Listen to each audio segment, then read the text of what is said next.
नमस्कार। कभी किसी स्टॉक चार्ट को देखकर ऐसा लगता है कि यार ये कहना क्या चाहता है। ये ऊपर नीचे जाती हुई लाइंस, इनके पीछे ना एक पूरी कहानी छिपी होती है। आज हम 4 ऐसे ही जरूरी चार्ट पैटर्न्स को समझेंगे जो इस कहानी को पढ़ने में मदद करते हैं। तो चलिए शुरू करते हैं। तो सवाल ये है कि आखिर एक स्टॉक चार्ट की कहानी पढ़ी कैसे जाए। देखिए, ये सिर्फ ऊपर नीचे जाती हुई लाइंस को देखना नहीं है, ये उससे कहीं ज्यादा है। असल में ये इस बात को समझने की कोशिश है कि बायर्स और सेलर्स यानी खरीदने वाले और बेचने वाले कर क्या रहे हैं और वो प्राइस को किस तरफ ले जा रहे हैं। इसको समझने का एक बहुत ही बढ़िया तरीका है। सोचिए, अगर एक सिंगल कैंडल स्टिक एक शब्द की तरह है तो एक पूरा चार्ट पैटर्न एक वाक्य या सेंटेंस जैसा है। एक कैंडल बस एक मोमेंट का हाल बताती है, लेकिन जब बहुत सारी कैंडल्स एक साथ आती हैं तो वो एक पैटर्न बनाती हैं और वो हमें एक पूरी बड़ी कहानी सुनाती हैं। तो आज का सफर कुछ ऐसा रहेगा।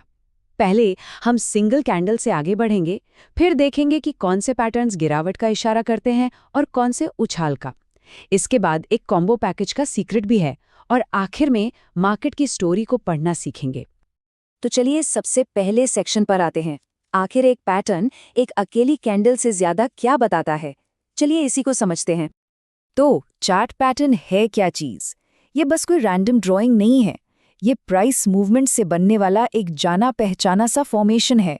इसको एक मैप या नक्शे की तरह समझा जा सकता है जो पिछले प्राइस एक्शन को दिखाता है, और इस मैप की मदद से ट्रेड करने वाले ये अंदाजा लगाने की कोशिश करते हैं कि आगे प्राइस कहाँ जा सकता है। अच्छा, अब उन पैटर्न्स की बात करते हैं जो थोड़ा सावधान रहने का इशारा देते हैं, मतलब बेरिश सिग्नल्स। ये बताते हैं कि मार्केट में गिरावट आ सकती है। और इसकी शुरुआत हम करेंगे एम पैटर्न से। एम पैटर्न, जिसे डबल टॉप भी कहते हैं। अब इसके स्टेप्स को ध्यान से देखिए। पहले प्राइस ऊपर जाकर एक पीक यानी एक टॉप बनाता है, फिर वहां से थोड़ा नीचे आता है एक सपोर्ट लेवल तक। इसी सपोर्ट लेवल को कहते हैं नेक लाइन। अब प्राइस फिर से ऊपर जाने की कोशिश करता है, लेकिन पहले वाले हाई को पार नहीं कर पाता और एक दूसरा पीक बना देता है। और बस जब प्राइस इस नेकलाइन के नीचे चला जाता है ना, तो पैटर्न कंफर्म हो जाता है। तो इसका सीधा सा मतलब क्या हुआ? ये एम पैटर्न एक तरह का वार्निंग सिग्नल है। ये बता रहा है कि शायद बायर्स का जोश अब ठंडा पड़ रहा है और अब सेलर्स हावी हो सकते हैं। मतलब मार्केट में गिरावट का ट्रेंड शुरू हो सकता है। अब आते हैं अगले बेरिश पैटर्न पर, हेड एंड शोल्डर्स। ये एम से थोड़ा कॉम्प्लेक्स है पर आसान है। सोचिए, प्राइस पहले एक छोटी चोटी बनाता है, ये है लेफ्ट शोल्डर। फिर एक पुल बैक के बाद प्राइस और ऊपर जाकर एक बड़ी चोटी बनाता है, ये हो गया हेड। प्राइस फिर नीचे आता है उसी सपोर्ट लेवल तक, और आखिर में एक और रैली होती है, पर वो हेड तक नहीं पहुंच पाती और एक छोटी चोटी बनाती है, ये है राइट शोल्डर। और इन सब के नीचे जो सपोर्ट लाइन है वही है नेकलाइन। जैसे ही प्राइसेस नेकलाइन को तोड़कर नीचे जाता है, ये इस बात का पक्का इशारा है कि बायर्स अब कमजोर पड़ रहे हैं। चलिए अब थोड़ा पॉजिटिव साइड देखते हैं। ऐसे पैटर्न्स जो मार्केट में तेजी या उछाल आने का संकेत देते हैं, इन्हें कहते हैं बुलिश पैटर्न्स। और मजे की बात यह है कि ये उन बेरिश पैटर्न्स के बिल्कुल उल्टे होते हैं जो हमने अभी देखे। तो सबसे पहले है डब्ल्यू पैटर्न, यानी डबल बॉटम। यहाँ प्राइस गिरकर एक ट्रफ यानी एक बॉटम बनाता है, फिर वहां से ऊपर जाता है एक रेजिस्टेंस लेवल तक। इस रेजिस्टेंस लेवल को यहाँ भी नेक लाइन ही कहते हैं। इसके बाद प्राइस फिर नीचे आता है, लेकिन नया लो नहीं बना पाता और एक दूसरा बॉटम बनाता है।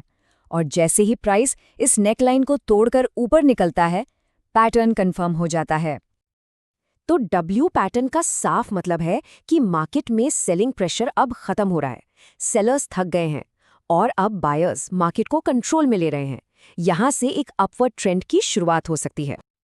और अब आते हैं इनवर्स हेड एंड शोल्डर्स पर। जैसा नाम से ही साफ है, ये हेड एंड शोल्डर्स का ठीक उल्टा है। प्राइस पहले एक लो बनाता है, ये है लेफ्ट शोल्डर। फिर एक रैली के बाद और नीचे जाकर एक गहरा लो बनाता है, ये हो गया हेड। प्राइस फिर ऊपर जाता है उसी रेजिस्टेंस लेवल तक यानी नेक लाइन तक, और आखिरी बार जब गिरता है तो हेड से ऊपर ही रह जाता है, ये है राइट शोल्डर। जैसे ही प्राइसेस नेकलाइन के ऊपर ब्रेक करता है, ये एक बहुत स्ट्रॉन्ग सिग्नल है कि अब बायर्स पूरे कंट्रोल में हैं। लेकिन हाँ, एक बहुत जरूरी बात, रियल लाइफ में चार्ट्स टेक्स्ट बुक जैसे परफेक्ट नहीं होते। हो सकता है पीक्स और ट्रफ्स थोड़े ऊपर नीचे हों, थोड़ा सा टेढ़ा मेढ़ा एम या डब्ल्यू दिखे, और ये बिल्कुल ठीक है। हमें परफेक्ट शेप नहीं, बल्कि उसके पीछे का जनरल आइडिया, उसकी साइकोलॉजी को समझना है। तो अब आते हैं इसके सबसे इंटरेस्टिंग पार्ट पर। इन पैटर्न्स को सीखने का एक ऐसा सीक्रेट बेनिफिट है जो शायद सोचा भी न हो। इसे हम कह सकते हैं द कॉम्बो पैकेज सीक्रेट। एक कहावत है, एक चार्ट पैटर्न एक कॉम्बो पैकेज है। सिर्फ एक चीज नहीं मिलती, सब कुछ मिलता है। इसका मतलब क्या है? सोच के देखिए, जब एक पैटर्न को पहचाना जा रहा होता है तो सिर्फ एक चीज नहीं दिख रही होती। तो इस पैकेज के अंदर है क्या क्या? सोचिए, जब एक डब्ल्यू पैटर्न दिखता है तो सिर्फ डब्ल्यू नहीं दिख रहा है, वहां पर सपोर्ट भी है, रेजिस्टेंस भी है, ट्रेंड में बदलाव का संकेत भी है और मार्केट की साइकोलॉजी भी है। ये सब कुछ एक ही पैटर्न के अंदर मिल जाता है। सपोर्ट और resistance, trend changes, breakouts, market psychology, सब एक साथ एक ही पैकेज में। है ना कमाल की बात? तो आइए अब इन सब चीजों को समेटते हैं और देखते हैं कि मार्केट की कहानी पढ़ने के लिए हमारे की टेकअवेज क्या हैं। ये रही एक क्विक चीट शीट। एम या डबल टॉप और हेड एंड शोल्डर्स, ये दोनों हैं बेरिश यानी गिरावट का संकेत, और डब्ल्यू या डबल बॉटम और इनवर्स हेड एंड शोल्डर्स, ये दोनों हैं बुलिश यानी तेजी का संकेत। इसको जरूर ध्यान में रखिए, चाहे तो इसका स्क्रीनशॉट ले सकते हैं, बहुत काम आएगा।